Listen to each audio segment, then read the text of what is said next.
How's work? I'll go ahead and wrap up longevity for us. You know, as we think about long drive contests, longevity, it's a lot of things that go into running a business and being an entrepreneur. When you think about, like, I'm out of breath, man. I gave that all my all. A little too much torque out there. But no, when you think about longevity, you know, I know you mentioned kind of COVID being a piece of business that actually boomed for you all, where a lot of people in the restaurant industry. It was devastating for so many other. I know. We had a donut shop in the same strip mall that he had to close for a long period of time because nobody gets delivered donuts. Yeah. Mm-hmm. So it was just being in the right field at that time. Yeah. I mean, remember on Mr. Two Job, I was delivering FedEx during the day because I don't open until 3:30. Yeah. So guess what? I got blew up there, was busier than hell there. I'd get off, come to my shop, get busier there. Yeah. So like I didn't get a break during COVID at all. Oh, yeah. So, but you know, people during those kind of times, they reach for the thing the comfort that they have, and we were that. And we actually stayed open extra hours just for during that period, even though we couldn't have dine-in. Yeah. But we just felt like we needed to be there for the community because they were reaching out to us so strongly. So I mean, we used to get food once a week. Now we get it twice a week, and sometimes even got to go get more, because we're so busier now. We're so much busier now. But it's the community that did it, and then we just love. I mean, I always call it cooking for people is my love language. That's why I love what I do, because I love somebody eating my food and going, man, that was the best pizza I ever had. Yeah. And it just really, I mean, we get that every day, don't we? Oh. Every day, and we love that. I mean, we love the community. We love the people that we do so much for the schools and for local teams and stuff like that, fundraising. So yeah, we don't just go, hey, here's a check. We say, bring your team to the restaurant. We'll give you 15% for everybody that comes that day. Nice. Even if they don't even know who you are. It's not just money. It's an experience. It's an experience. I get more customers out of it, and then they get a little more money out of me, which is when I don't have kids in school anymore and sponsoring teams. So I'm sponsoring the next generation of kids. Which I appreciate. I love the kids. The kids are the heart of Big Dogs. That's why we got the trains. That's why we we got video games and stuff for them. We love the kids. Once you got the kids, mom and dad, they got to go. You're right. You are definitely right. But yeah, it's always been a family-oriented kind of place. What was one of the greatest stories, or one of the sweetest stories from one of your patrons that you can share? We got this elderly lady that she's really sweet. She's come with her husband all the time. She's been coming for years.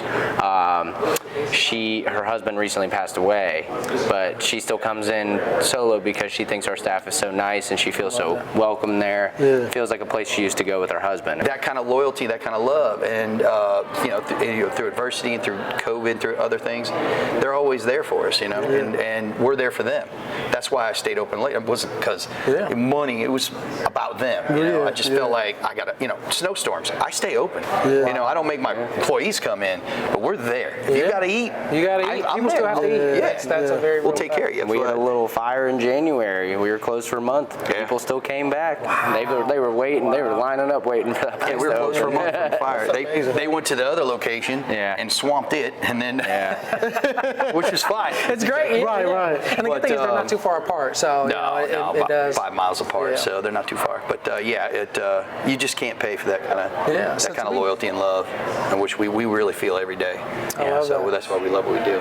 To me, it sounds like it's a full course. It's not just the full course meal with the pizza, the wings, but it's a full course of love and community and faith and all the things that you build with your people. So we'll try to play Troubadour. It's a PGA course, or a very famous course in Nashville, Tennessee, which is where I just moved here from, back to Cincinnati. Right. So Troubadour is a great track. Well, he's played this course, that looks good.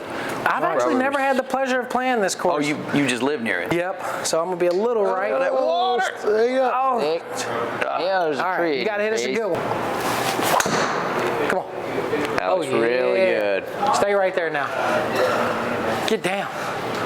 Should be right in the fairway. Oh, that should run right, too. Everything should run right. Beautiful. Great ball. Beautiful.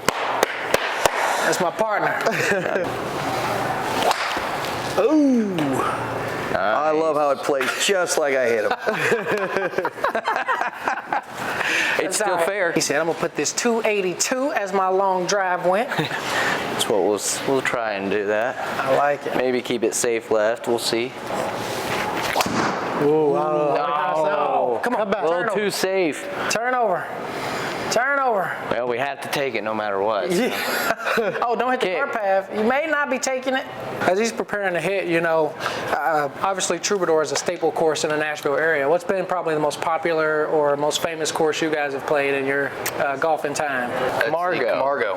Where's that? That's your in country Indian club. Hill. It's like It's a private one of the most country prestigious club. courses in the area. We're talking tall walls. I mean, Okay. like you go to a green. It's like getting in Augusta, huh? Oh yeah, yeah. it's nuts, and it Pure. was. But yeah, it was before I really even was playing a couple years ago. So I gave up by the 13th hole. I was just sitting in the cart. I couldn't hit anything. So I What was was the name like, of it one more time? Camargo. Okay. Yeah, So, you'll have to look it up. Camargo, It is- Cadillac. Yes, and- absolutely. Yeah, so it's the same name. It's Okay. over in Indian Hill. It's like I said, it's a private country club. The only reason we got on because it was my old boss from FedEx. He sold his FedEx business, made a couple million, and then he became a cart boy. Yeah. There you go. It was really that shows cool you to how be fun there. the game of golf is. Yeah. When a millionaire wants to be a cart boy. That's right. Yeah. Hey, he plays all the free golf he wants, and yeah, it's you go. it's the It's life, really man. cool to be there. I just wish I had another chance when I can actually Look, when play. you can actually yeah, play it? My favorite has to be Pebble Creek. Yes, and I Coleraine. love Yeah. Pebble Creek. The island I green. play my The best island there green. every time. If I need confidence, I go to Pebble Creek. I go and shoot a good round there. How many shots does it take you to get on that island green at Pebble Creek? Well, it depends. when I play with some friends where we play the front tees, I'd like to hit it there on my first one, Oh yeah, but you never know. I mean, it's tough. It's always tough. It's tough. But I got friends that'll make me play the tips, and Oh, that's just I ain't gonna hit it from there. It's like 180 from there. Yeah. It's crazy.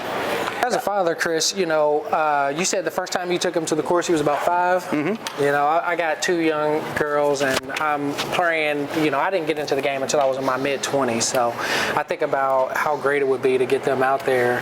Any advice for people trying to get a young kid to love the game as clearly Nick does? Well, I got him lessons when he was young. I think he was, I don't know, maybe a few more years older than Gosh, that. I believe He it might have been too. close to 10. Sit down. And I got him lessons.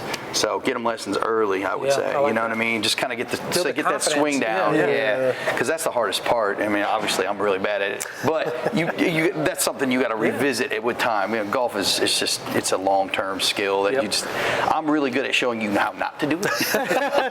Fair enough. Which I've always That's told my 90% son. of parenting. right? I'm like, well, bad examples are almost more useful than good Always. examples. Hey, that's a great point. And You know something what I I mean? always appreciate about him was he kind of forced me to try everything. That way I can find what I Yes, like. what you like. He cried the first time I took him to football took practice. me to football. I was like, I did not want to play football. On the way home, I was like, in love. I love football.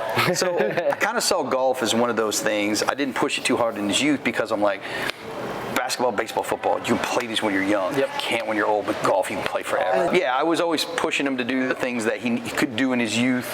Because I have regrets not doing all that. I was one of those kids that as soon as I could get a job, I did because my parents weren't paying for nothing. Yeah. I wanted a car, I wanted girls. It was work, and I regret, like, you know what?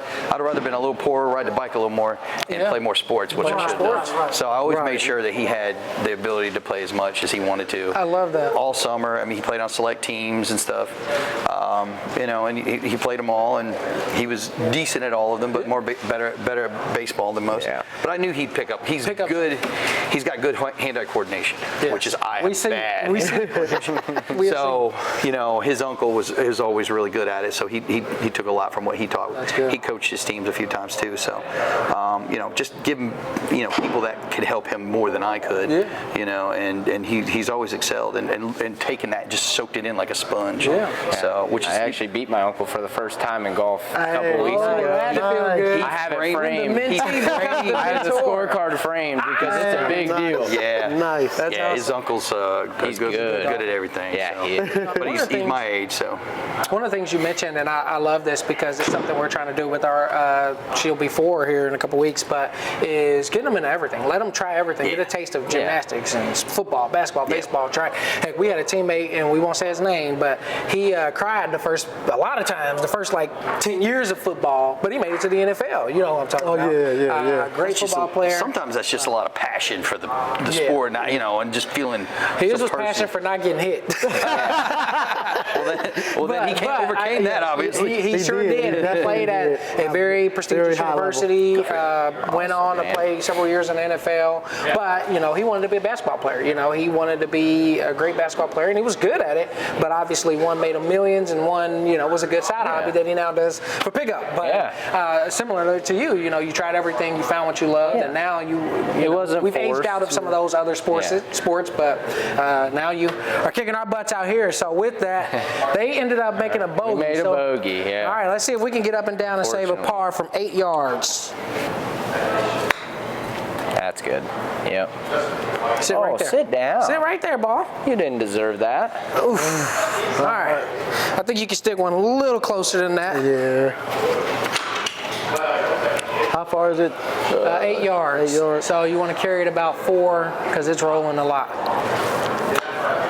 That should turn out. Oh, it's going to run for a long time. Why is it doing that? It stays so low. Oh. It's all right. How far did you hit that? Come on, baby. Yeah, I gotta get past that guy. Get through it. Yeah, Get she's through dying it. on me. Not a bad shot. Okay, not to be outdone. Look at that strike. Nice. Strike. It's a 5 hybrid, though. It won't go as far as yours. Hey, that's all right. Get through there. Get on that through green. Much better view, though. I'd much rather Just take fine. that lie. What's your favorite pro teams or college teams, whichever one? Well, I don't keep up with too much college. Okay. Baltimore Ravens. That happened at a young age. It was my next door. My dad's favorite color was always purple. That was one thing. enough. And then my next door neighbor, same age, my best friend growing up. I don't know where his Ravens fandom came from, but me and him were always the rebels of the neighborhood. So it kind of stuck. So we always go to Bengals Ravens every year. They won that Super Bowl. Luckily, they've been a hooked. pretty good team. Got hooks into you. So Yeah. I'm hugely invested in the Ravens, the Reds too. I love the Reds. Nice. Yeah, go to a ton of games every year. Tell us, we got at least one local guy fan, right? Who's your favorite team, Chris? Bengals and Reds. Bengals and Reds. That's loyalty. UC is my college. Okay. Yeah, From there, I'm a so. Fair UC enough. fan. I don't keep up with it too much. I mean, we used to go a lot when when I was younger, but my girlfriend goes there now. Okay. So I'm definitely involved with it, but yeah, not as serious. They're not doing so great this year. No. Hopefully next year they can turn it around. Much better. Nice. Oh, Now come catch on, the baby. contour. Come on, Catch the come on, contour. come on. Hey, great chip. Oh, that is a fantastic go at That Great could chip. not have got 1 foot away from clutching Yeah. it up. Great chip. I don't think you could have done any Nick the better. stick. Hey, good it was job, such a fun guys. time, It was a man. great time. That was Thanks, awesome. guys. Thanks for That having was us out. Great time. That Yeah. was fantastic. That's a great par save, by the way. Yeah. So. Hey. So for any future entrepreneurs or anybody looking to start a family business, what advice would I give them, especially as a father, son, and I know your daughter as well is involved. So what advice? Try to get that balance with the family, because a lot of times, whatever business you get into, at first it's all you're going to do. You got to, and if you find ways to incorporate the kids or spend time with them, even if you're at work, make sure whoever your spouse is kind of on board. Kind of important, because you need that back. You need that support system, because if it's not there, it won't work. So you got to get something out of it. You got to get something out of it. And then the kids, we had unlimited rentals at Hollywood Video back when that stuff. So and we would get every Power Ranger video, everything, everything that he was into, man. I just get them, and we'd find ways of having fun in the morning before I opened up for lunch and stuff, and we'd do stuff. You guys do what you need to do. I mean, it was always a little weird, and kind of, but we just do something, just like closing the store at 2 in the afternoon and going to hit 9 holes, just something, stuff that he remembers, stuff that I remember, even though it was fitting it into a very tight period of time. It's important, to get the family Believe involved. in your product, take risks, it's things that seem like they may not work out. I mean, my dad coming and buying this shop, he knew that what it did, but he didn't know if it's going to keep going. Yeah. And you got to take those risks if it's something you believe in, and you got to run with it. So You got to do it. Yeah. I love that. And I love, that's why I have a business together. Y'all came out here and was able to golf together in that father-son. And like, cause I got 5-year-old twins, so spending quality time. And I'm glad you said, like, make sure you get that time in. Yeah. That's something I lack at. So I've been making a point to put in my calendar to spend family time. Start putting it on the calendar. It seems weird that you're scheduling time, but you just kind of You got to. right? Yeah. Like everybody else that works 9 to 5, and they're off all evening. And they get to see the kids every night, and then all weekend. Yeah. I didn't get that luxury, so I had to go. Okay, this is what I'm doing here. Even though in between this and in between this, I'm scheduling it just like that. I mean, you got to do it. You got to do it because it's important, and you'll appreciate those times more than maybe the person that can see the kids every night and all weekend. I think in a lot of ways, like, because I appreciate every time I got to go see his games or anything, and I appreciate it. I really didn't like every time I didn't get to see his game, and he's like, Dad, I hit a home run or this. It's like, oh, I miss you. So and then like, you will enjoy it while you get it, because you'll miss it when it's gone. Yeah. Because the last I was telling about the last tournament he did just after high school, and I came back from South Carolina, and I grabbed his bat bag out of the back of the truck and I hung it up in the garage for the last time. It hit me. I can imagine. I can imagine. Just guys always get that. It's like, oh man, it's the last time I'm gonna be doing this. And so anytime he's doing anything, I mean, he's playing softball. I only got to see one game, so I'm gonna just get it on a different day, and I'll get to watch him. So yeah, anytime he's doing anything, I want to do it. Anytime we can spend time together, I love it. I enjoy the hell. Yeah, I enjoy watching y'all and just seeing y'all. That camaraderie. Yeah. And it's a special bond between a parent and their child. Yeah, and now my daughter owns the other restaurant, and I get to, and I'm spending time with her, teaching her the business and stuff. We're getting a whole different angle with her. So, we don't do sports together, but and I got grandkids, so I get to watch them. Yeah. So, I got a lot. I got a full plate in my life, and I really enjoy it. Yeah. Nice. No pun intended. Big Dogs Pizza. We're at Westchester, 7967 Cincinnati Dayton Road. Mason is 322 Reading Road, and you can check out book our truck through our website. You can contact me directly through there. BigDogsPizza.com. We're also on Facebook and Instagram, right? Yep. So yeah, you can find us anywhere. So yeah, just give us a call sometime or DoorDash, Grubhub, we got it all. So. We got it all. All right, Well, thank you, gentlemen, so much. It was such a pleasure having an opportunity to spend time with you thank all you. and play Nick some the golf. Thanks for having us out. So we got Chris the Gardener, Gardener. Nick the Stick. You have been Dog and Little Dog. Funny, with a last name like Sackrider, now I'm gonna get a different nickname. I've had so many in my life. This is much more kind, at least. But you guys have clearly been winning in business, winning in life, and just all the great things. You couldn't win today, unfortunately, but you can't win them all. Got one of three. We had an anchor. Hey, that's true. Yeah. Nick did win stick to green, close to the green, and longest drive. always. And So, welcome to the Stroke Daddy family. welcome to the thank Stroke you. Daddy Appreciate family. it. Thank you guys so much for everything Thanks you do for in the community. SwingFit for hosting us as well. Yeah, right? so absolutely. Thank you to Brennan and the team at SwingFit for allowing us to use these awesome TrackMans and these bays. If only I could play this good on a real course, I promise you on the grass it doesn't work this well. Oh, yeah. But, Not hey, definitely I in think that this may rough. be our new place. This may be our new place. So thank you to SwingFit out here in Blue Ash, and we want to shout them out for allowing us to come here and spend some time. So, Hey, stay tuned for future episodes. Stroke Daddy. Let's go. all right.